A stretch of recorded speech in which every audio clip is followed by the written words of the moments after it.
Hello, everyone. Thank you for helping on. My name is Ransom Onima. I'm a medical radiographer, a medical writer, and also a YouTuber.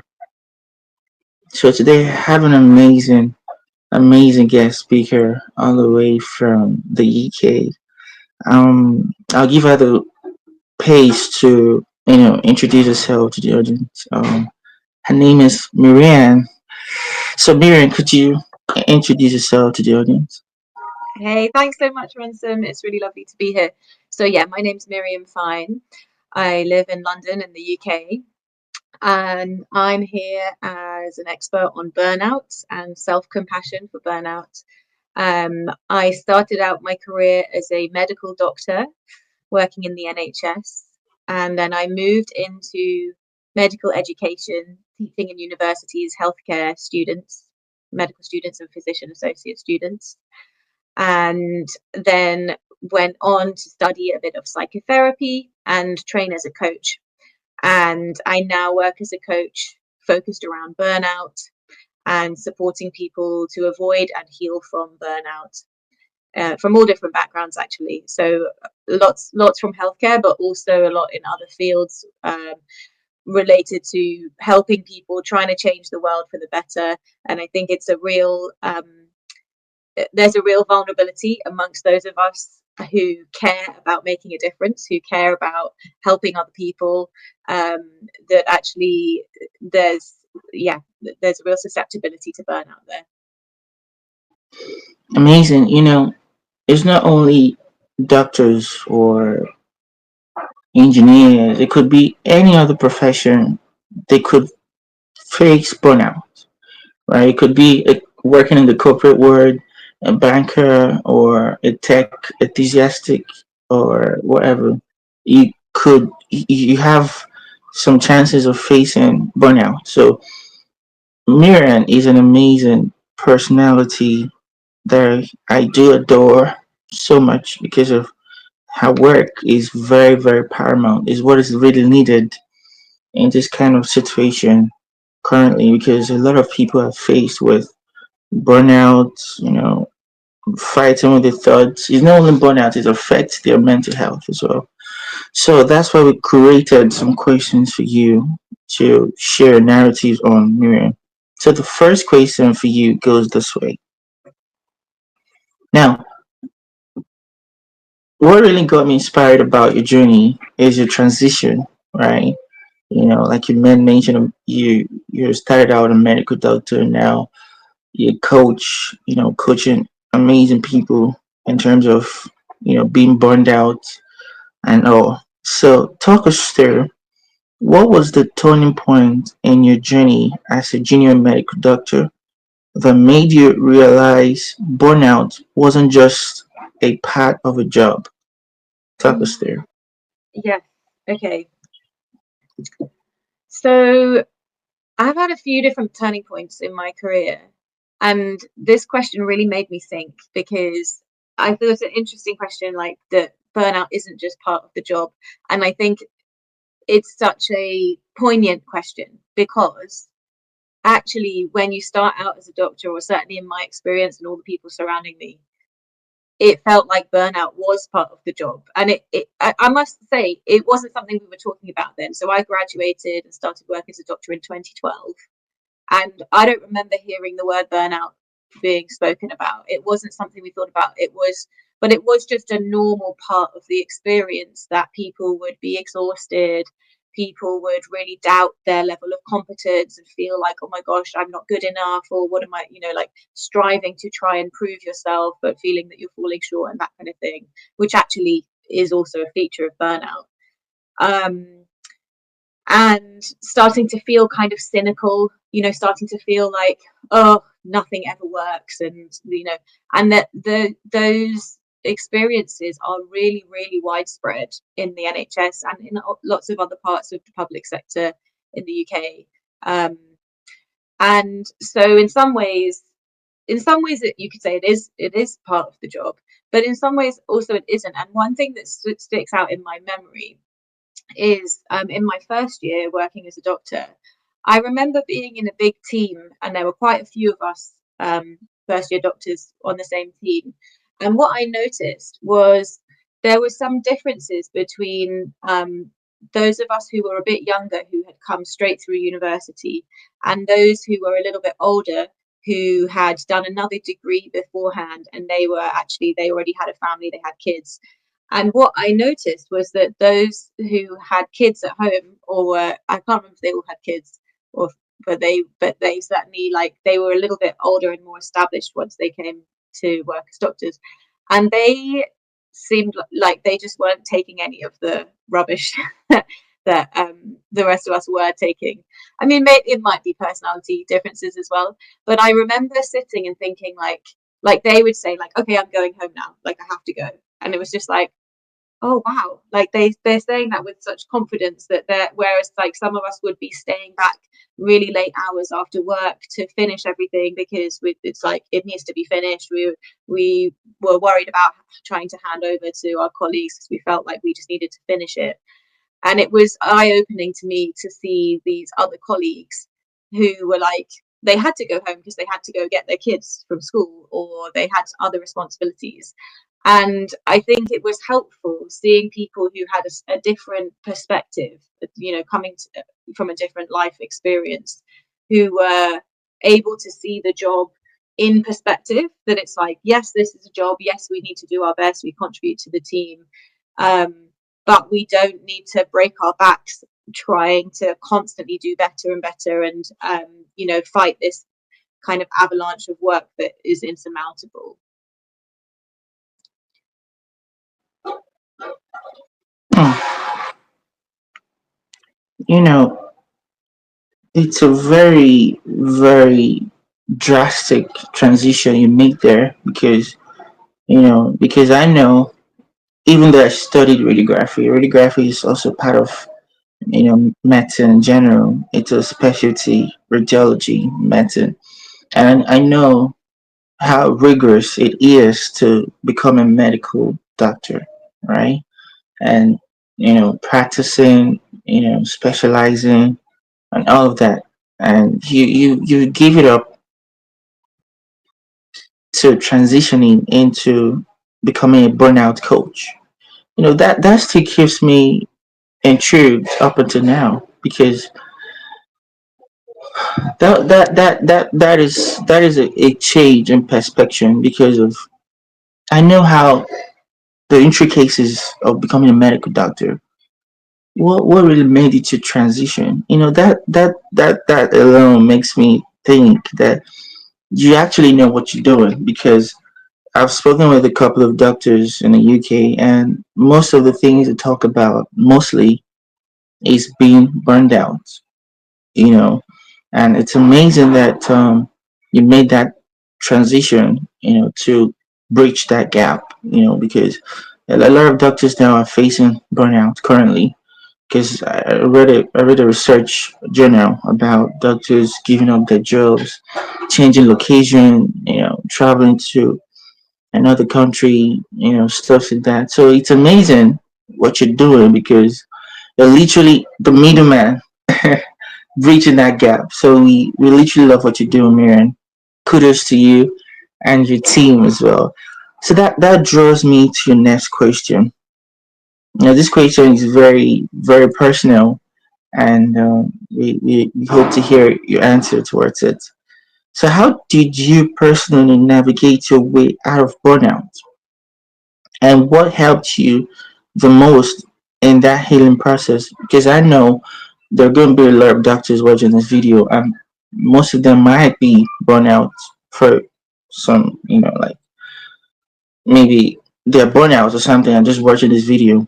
So, talk us through personally your own experience on how you navigated, that drastic session of being burned out and what really helped you the most in that healing process. Yeah. Okay. Thank you, and thank you for saying that, Ransom. So, yeah. So I think my experience with burnout is one that's maybe a little bit, what's the word, like, um it was not like one big moment and one big shift. It's been like ups and downs over the years, I would say. And I'm actually really interested starting to hear people talk about burnout as a chronic experience, a chronic condition, rather than just a one moment in time kind of thing. Um, but so I definitely had experiences of overwhelm, like, and the early stages of burnout when I was in my first year or two as a doctor. And I remember, like I said, this was quite a common experience. Many of my peers talked about similar things where you just have this kind of dread of going in the morning, or being on a night. I have this memory of being on a night shift in the hospital where I worked, and running between different wards for different jobs and whatever. And there was one kind of link part of the building that linked between these two different buildings, and it was where endoscopy was based. And at night time, it was all dark. There's nothing going on there. You just have to walk through this dark. And I just remember, like, there was a toilet there as well, so like a useful toilet to use on your way. So I remember like just going into the toilet there and just breaking down and crying in the toilet, because I just needed that, like, release. Like, sometimes crying just releases stress. And so I remember that kind of experience of just, and I think emotionally it was the overwhelm of, like, the practical overwhelm of, like, there's so much to do, there's so much work to do, how am I going to get this all done? But also the emotional overwhelm, which, and this is something that I've made a lot more sense of over the years since, that was stuff around feeling not good enough. Especially when you're very new to a profession, I think this is really common to feel and to question, like, am I good enough? Do I know enough? Am I doing it right? And you have these kind of anxieties. Actually, I'm coaching a junior doctor at the moment who is talking about these very same, very relatable experiences, that anxiety of, like, am I going to get something wrong? And then feeling the weight of responsibility, but this fear of, like, maybe I'm going to get something wrong. And at the same time, because you have that feeling of, oh, am I not good enough? Maybe I'm not good enough. That's this something I've learned a lot about in the years since then, comes out of Brene Brown's work on shame resilience, where she talks about how shame is this emotion of, there's something wrong with me, I'm not good enough. That's the feeling of shame. And when we get stuck in shame, or when we feel shame, we tend to feel it's only me. There's something wrong with me alone. We feel isolated. We feel scared of telling people that we feel this shame, because we don't want anybody else to find out. And then that gets us stuck in this spiral and this loop of shame, where we're just like, oh my gosh, I just need to kind of carry on and keep going, and nobody can find out how, that I'm not good enough. And what that speaks to is actually one of the biggest transformative things for me, and I think for many people, which is talking to people. So the thing that got me through my early years as a doctor was talking to friends, talking to loved ones. Like, I was going home and talking to my housemate who had similar, he was also in his first year, like, talking about the experiences that we had. Because when you talk it and say it aloud, you start to realize, oh, it's not only me. You feel like that too. Like, oh, you see your emotions reflected in people that care about you and that you care about them. And then you realize, like, oh, I'm human.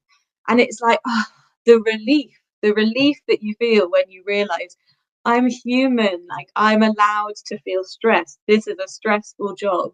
It's not that there's something wrong with me. It's that this is stressful. Oh, okay. So yeah, for me, the massive thing is talking. Yeah, talking to people.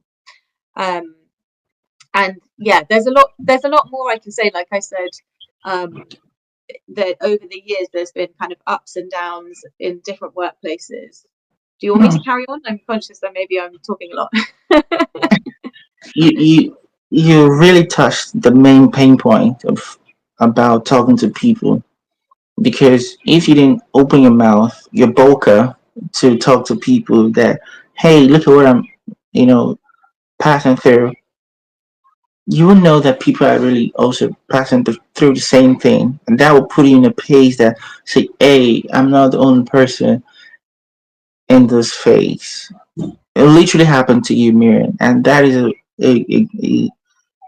a disclaimer out there. You need to talk.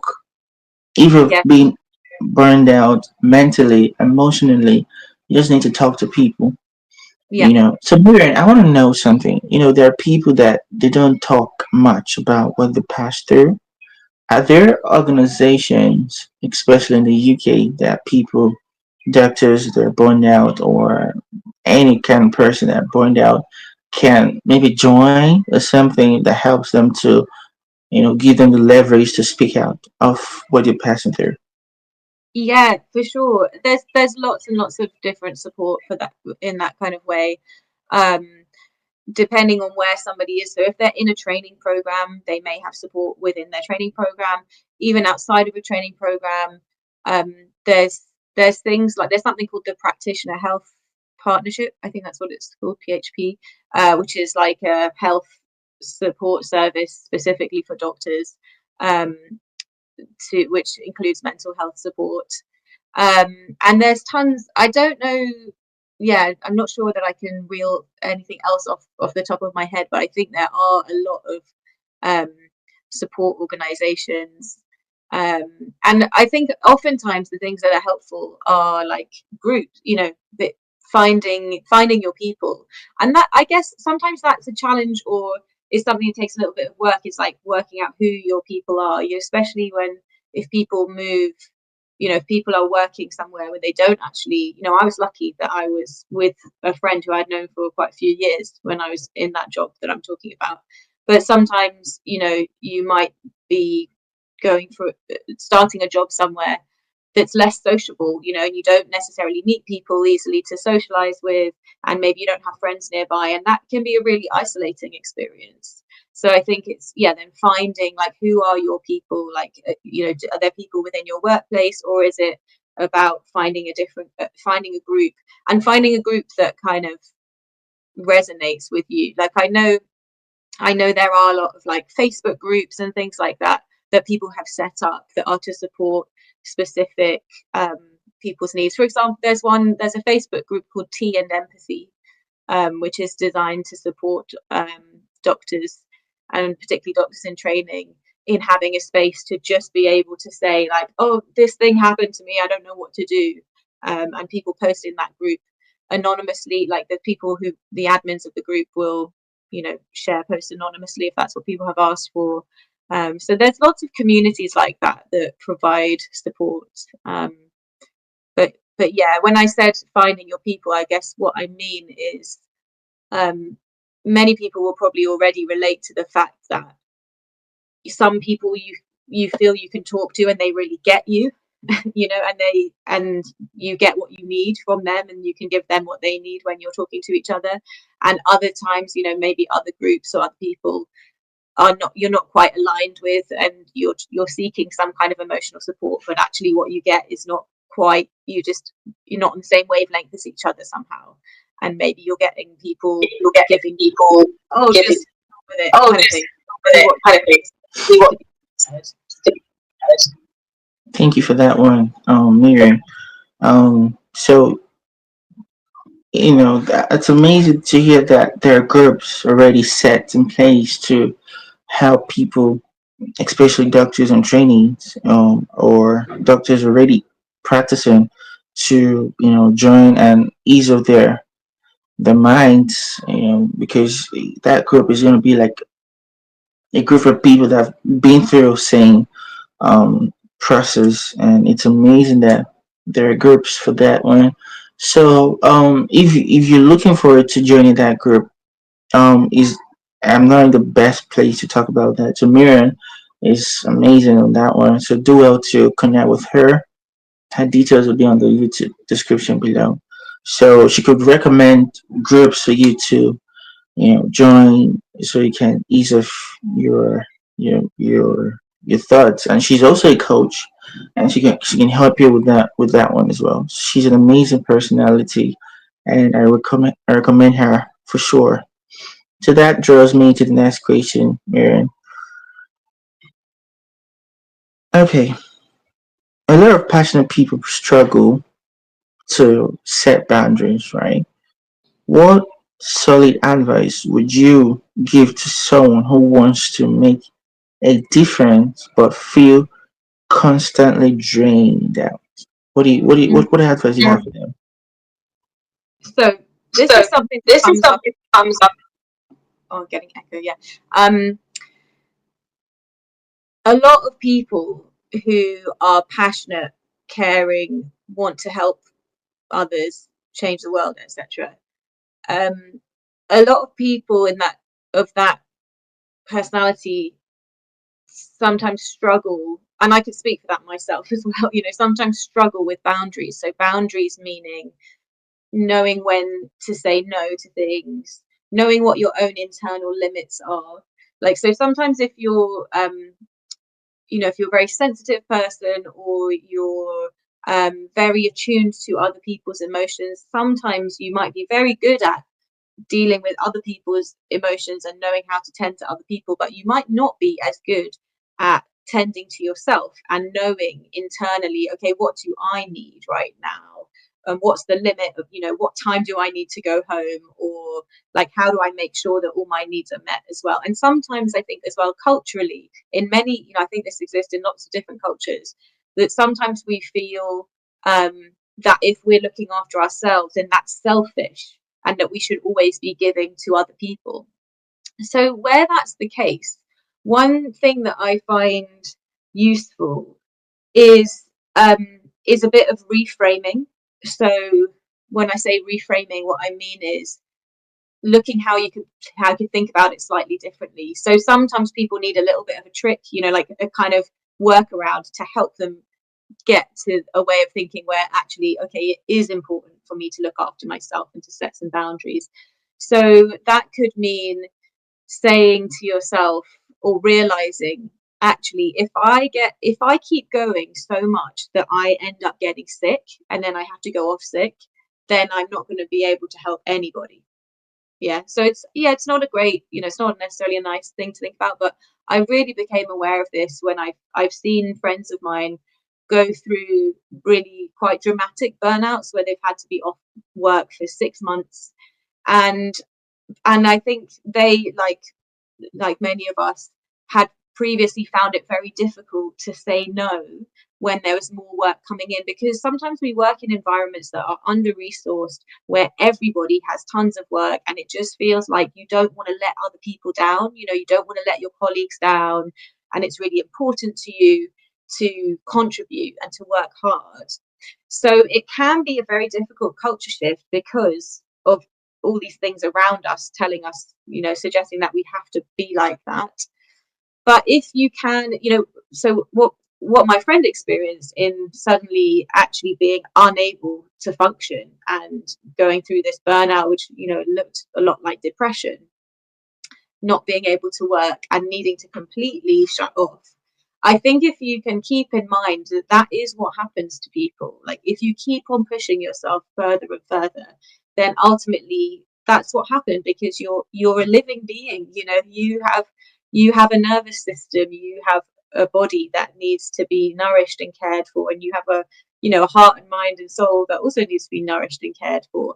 And if you're not able to do those things, or if those parts of you get neglected, eventually you won't be able to keep going and you need to come away completely. So I think sometimes keeping in mind, when people feel like it's being selfish to say, I need to stop now, actually it's not being selfish. This is how we all take care of each other, is by making sure that we're setting limits. Sometimes that, actually, when I say taking care of each other, sometimes that can be a helpful motivation for people, is like, you realize that you're setting a good example for your colleagues. So if you don't want your colleagues also to burn out, then you all collectively need to start shifting the culture where you say, okay, we're going to say we have to stop at this point. We have to take a step back. Also worth thinking about is that when we're in a state of stress, when you're in a state of stress, you become less effective at what you're doing, and it becomes much more difficult to think and think in complex ways, and you become very reactive. Like everything is knee jerk, everything is like all or nothing decision straight away. You're kind of in panic mode. It's very difficult to function from that place. It's very, very draining, and it exhausts you. And it also doesn't lead you to doing your best work.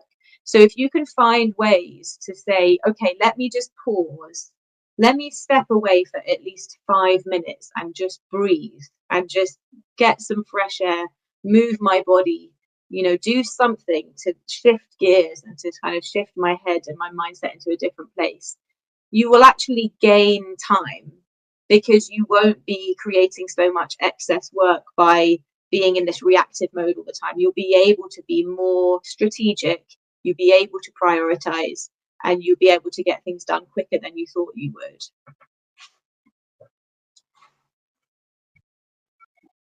Wow, that was a lot to comprehend, and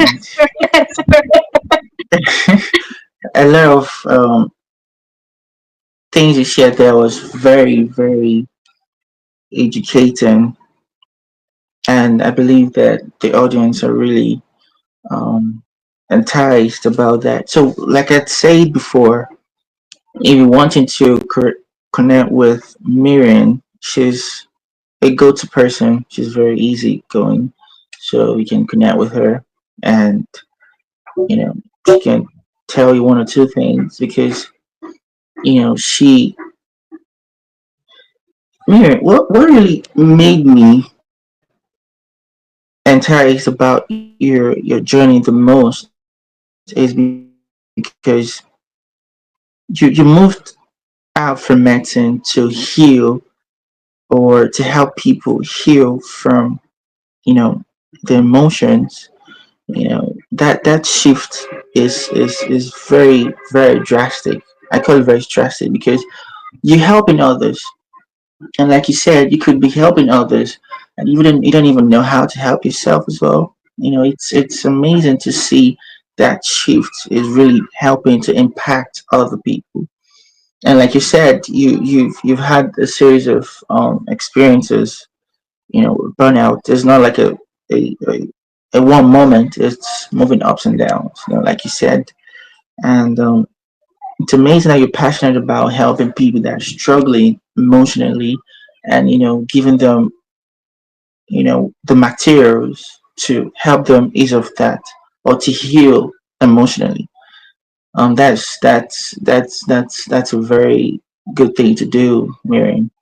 And I know that people have a lot of questions to answer, but Miriam is the person to answer your question, because I'm not in the good pace to answer that. That's not my specialty. My specialty is radiography. So if you have questions, you can drop it on the YouTube comment below, or the best option is to reach out to Miriam. She has um, an amazing thing to offer to you. All right. So that question I asked you, Miriam, it was what propels me to ask you the next question. Right now, what small practical change can someone make today? Because I know that people gonna watch this video. So talk them through what practical change can someone make if they feel, stupid, or they feel overwhelmed, or like they have lost themselves in the hustle. What do you have to say to them? What do you have to say to them? I would say, don't be a stranger. And so that means, like, number one, I would say talk, so talk. Don't keep it bottled up inside. Find, like, if you're not already doing it, find people that you can talk to. It's, yeah, like you said before, Ransom, sometimes people feel they don't, oh, it's not good to talk about things, or you don't want to talk about things. um and it's fair enough that you might want to be selective about, choose somebody who is going to listen well, and that you will feel better from talking to. But I think the more you can share your experiences and find people who understand, and maybe they're going through similar things actually, that can be a massive release. So I think talking about it. There's also, and I think it's helpful if you're going through stress on a daily basis. It's good to think about what can you do when you're leaving. If it's workplace stress, when you're leaving your workplace, what can you do to help you get the stress out of your body? Because when you think about how our bodies respond to stress, right? If you think of us in our, in thousands of years ago, prehistoric times, when we had a stress reaction in our body, that was more likely to be serving the purpose of getting us to run away from a predator, right? Or so we have this fight, flight, freeze reaction, like all, like all animals have. And when you have a stress reaction like that, it's pumping all these hormones around your body in order to get your muscles ready so that you can run, so your heart can beat faster, so your breathing can go faster, so you can run or you can fight in order to escape and survive whatever the threat is. But in modern life, in our workplaces, most of the time when we're having a stress reaction like that, we don't need to have an actual physical fight with someone. We don't actually go running, but we're sitting at a desk, or or sitting in a meeting room or whatever, or walking around on a ward round. But we don't do those same things. So the things that people would have been doing back in prehistoric times, if you imagine you're running away from, I don't know, like a woolly mammoth or something, whatever animals might have been alive at the same time.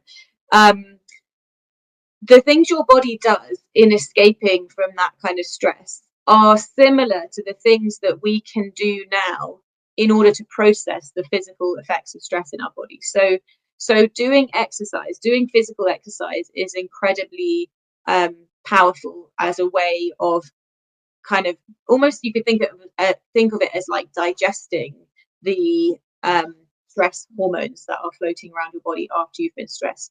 But even doing, like, moving your body in any way is a helpful thing. Even doing, like, tensing up all your muscles and then relaxing, shaking out your body, shaking all your arms and your legs and just kind of shaking it all out is very powerful.